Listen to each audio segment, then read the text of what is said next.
Hi book lovelies, welcome back to my channel. My name is Mills, Read of Mills, and this video is going to focus on the summer of book boyfriends. Yes, you've heard that correctly. I'm going to be giving you some of my top book boyfriends, explaining why you need to read that book and why you need to be obsessed with that boy. I am so excited for this. If you're enjoying this video, make sure you like, comment and subscribe and hit that bell so you can be notified when I post. My plan is to post on Saturdays, so hopefully this has gone up on a Saturday and you will see me on the next Saturday as well. Let's dive in. Would it be a book boyfriend video without talking about the man, the myth, the legend, Xaden Ryerson? This man is ultimate book boyfriend goals. He's spicy, he's broody, he's protective, but he also lets women know that they're just as in charge as he is, and I love him for that. Xaden is one of those characters that you meet and you are instantly connected to him.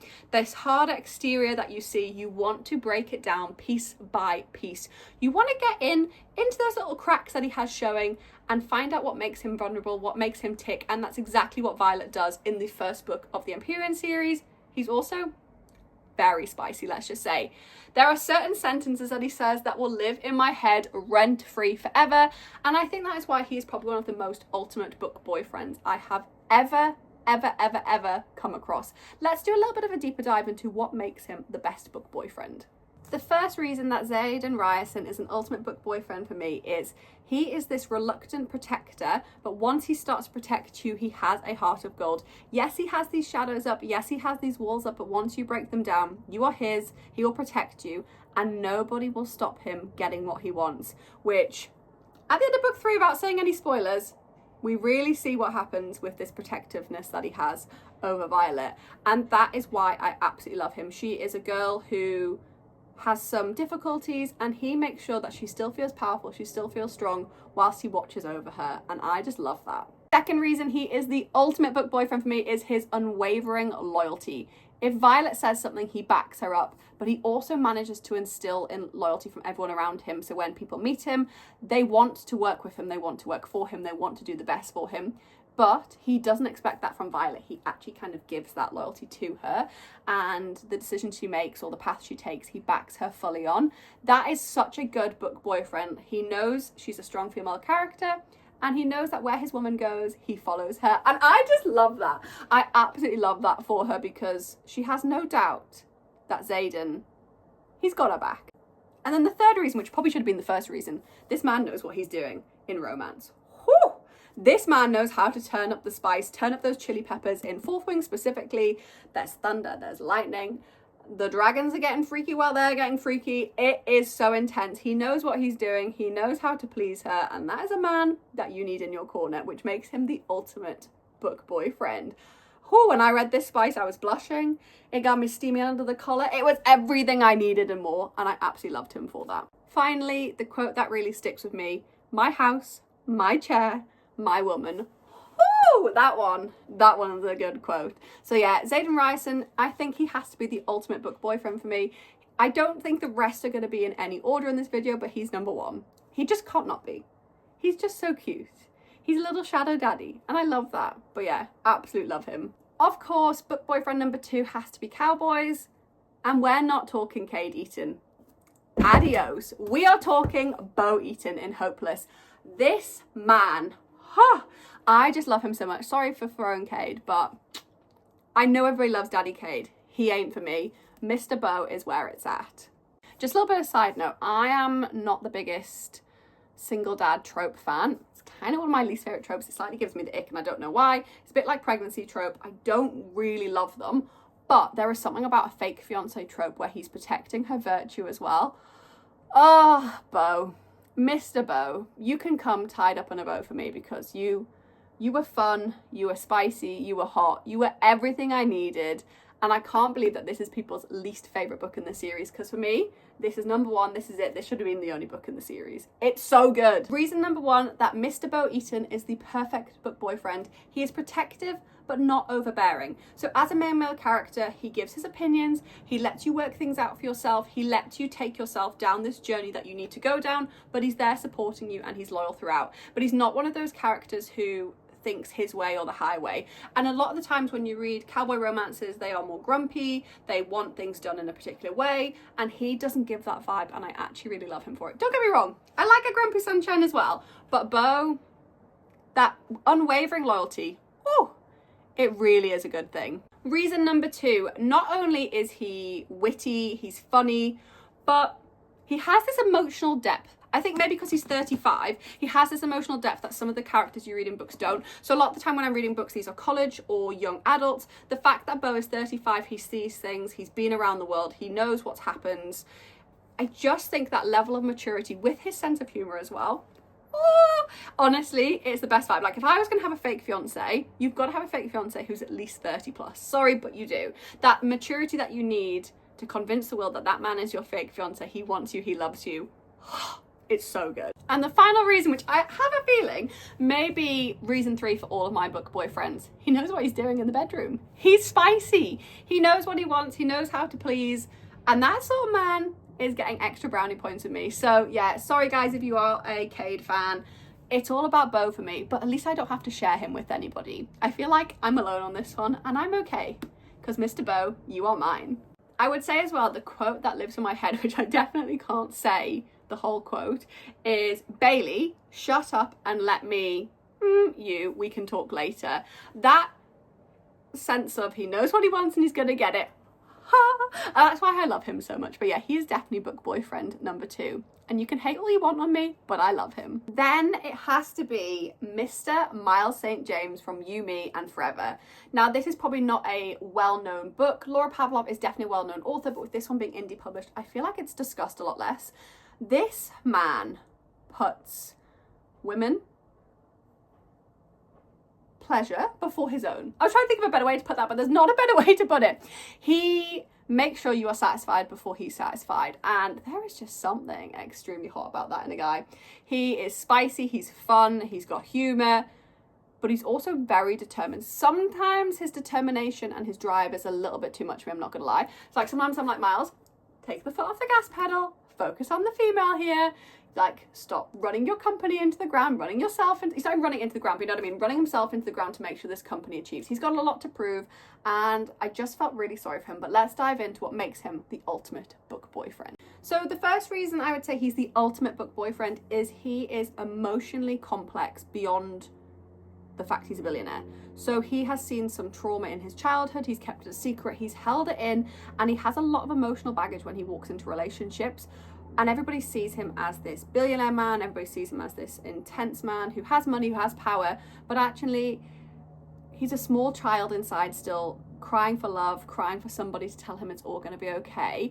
And the way that he can notice that in himself, that just for me shows the adult man in him that should be part of this relationship. I just think as well, I've read a lot of books recently where they're like high school or college age and they don't have that maturity. Miles St. James is so mature because of it, and I absolutely love that. Maybe it's just showing the fact that I'm getting older that I want a mature man. I don't know, but yeah, there's just something about the way he has kept so much of his emotional turmoil locked away until he meets Montana that I just love. And I'm actually only going to give him a second reason because it kind of encompasses the two things. He's reluctant to be romantic, yet he is romantic. So in the first time they actually meet, he makes sure that she is satisfied, and that's kind of how he bases his whole relationship from there. He makes these small romantic gestures which are so cute, and he's spicy, he knows what he's doing in the bedroom. See, again, look, all the book boyfriends, we just know it. I obviously have an obsession with them being spicy in the bedroom. We get it. I'm going to just keep making that number 3, and I can't anymore. So I'm going to say his reluctance to be romantic. However, he is hell of a lot romantic. Like, he doesn't realise the romantic things he's doing. But, oh, they're so cute. I just loved him. I met him, chapter 2, I think you meet him, chapter 3. And I knew when I met him in that chapter, I actually remember making a story and posting it being like, this guy is the ultimate book boyfriend. And I have not wavered from that decision since then. So yeah, I would say Miles St. James, just for your standard romance, is a perfect book boyfriend. I actually tabbed this book when I was reading it, and the tab that I want to discuss, I don't know how much I can actually tell you, so I'm gonna have to censor it. So it says, you taste like honey and you're a sneaky little badger. I just don't know why that made me giggle so much, but it did. That is when they first meet, and whoo, the spice is spicing. It's so good. But yeah, Miles St. James, you can be mine forever. Like, honestly, I'm obsessed with you. If you like haven't read this before as well, please read it, because yeah, he's a handful of spice that you need. Okay, it has to be Face Off by Chelsea Curto. It's a new book boyfriend. It's an addition this week to my book boyfriend list. This is Maverick Miller. I'm obsessed. I'll marry him. I'll have his babies. Yes, please. He is an absolute walking green flag in the best way possible. He's arrogant. He's cocky. He's a ladies' man, but he never lies about who he is. He tells women what they're going to get from him. But actually, when he meets Emmy and keeps falling into bed with her, he realizes maybe the way he's been living his life hasn't been the best. And I love that, the little redemption arc. So number one, the reason that he should be your book boyfriend is the redemption arc. So this guy is known for being a playboy. He's in the newspapers for being a playboy. But when he finally starts to progress his relationship with Emmy, when those one night flings keep happening, he doesn't go with anybody else in that time, because he realizes he's got a hole in his heart, and she's slowly healing it. She's slowly filling that gap back together. Oh, it's just so good. I just love him so much. Reason number two is consent. Maverick Miller is the king of consent. If he's going to do something to you, he's going to check that you're okay with it.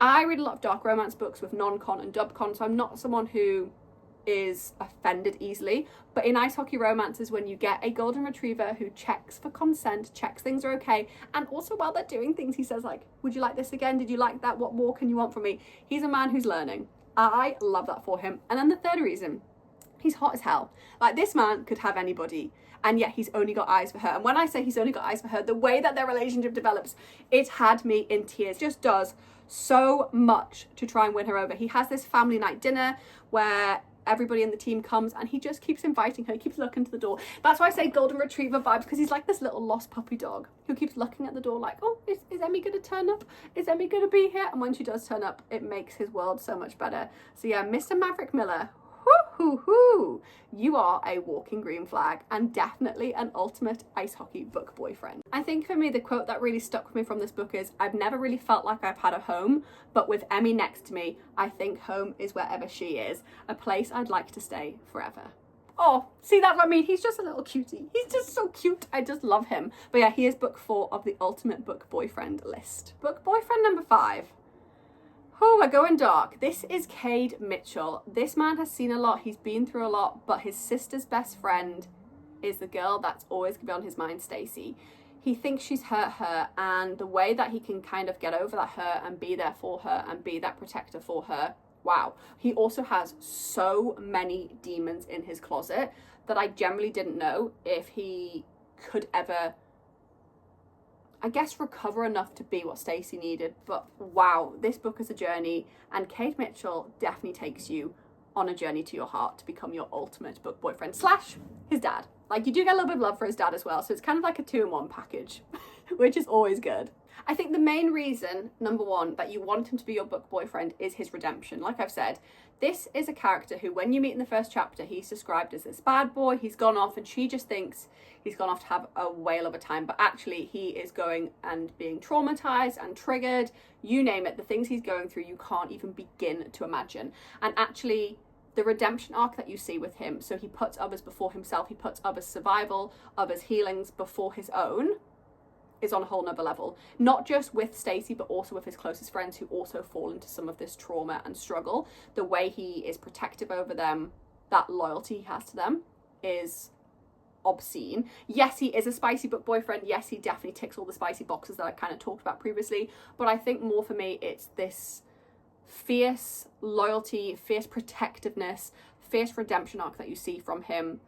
He goes above and beyond to make sure others are okay before making sure himself okay. He's the type of person on an aeroplane who would check that you had your air over your face before his own, even though they tell you not to. Like, he is the type of person to make sure your oxygen is secured before his is, and I absolutely love him for that.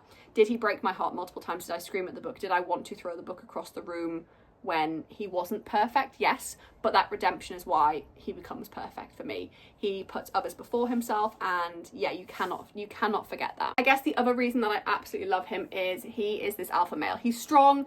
He makes you think that nothing in the world can hurt him because he's been so hurt by so many things, but actually has this very, very, very soft side. And as he starts to let you into his soft side, oh, there's a little boy trapped who is hurting, who wants Stacey back, who has been through this trauma, and you just want to take him, squeeze him, and never let him go. Like, I can't even begin to explain the amount of tears I cried over the things that Cade has been through, the trauma he's been through, that how nobody could help him but Stacey. Like, that shows this how he is completely vulnerable to her, and if you were her, he would be the ultimate book boyfriend, because the fact he can show, even though he's this strong alpha male, the fact he can show that level of vulnerability is great. So there you have it. They are my ultimate book boyfriends. Who have I missed on the list? Let me know in the comments below. I will be posting another video next Saturday as well, so do make sure you have subscribed and hit that bell so you're notified when I post in the future. And make sure you let me know in the comments who your ultimate book boyfriend is. And if it is Cade Eaton, sorry not sorry. See you guys next week. Bye.